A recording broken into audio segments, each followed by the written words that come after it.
Everyone, hope you all are doing well. আজকে আমি তোমাদের সাথে একটা random normal grocery shopping blog share করব। তো চলো কথা না বাড়িয়ে তোমাদের সাথে ব্লগটা শেয়ার করি। সেদিন আমি চলে গিয়েছিলাম সীমান্ত স্কোয়ারে, পাশেই মিনা বাজার ছিল, তো মিনা বাজারে চলে যাই।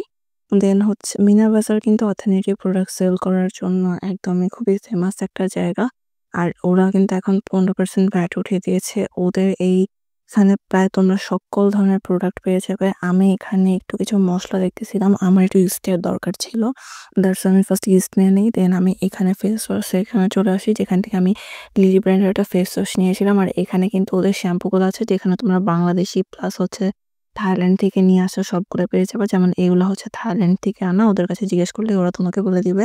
দেন আমি অরেঞ্জ কালারের এই শ্যাম্পুটা নিয়েছি, যেটা অলরেডি আমার শর্টসে তোমরা দেখছো।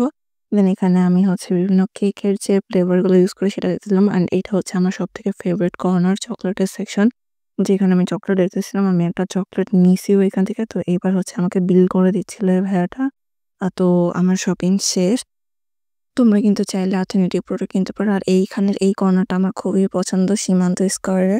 তো আমি মোটামুটি শপিং করে নিয়েছি। দেন হচ্ছে আমরা চলে যাচ্ছিলাম সীমান্ত স্কোয়ার কিন্তু ধানমন্ডিতেই। তো তোমরা চাইলে কিন্তু এখানে ভিজিট করতে পারো। দেন আমি কিছুটা ভেলপুরি খেয়ে নিই, এরপর হচ্ছে আমি বাসে চলে আসি। Thanks for watching.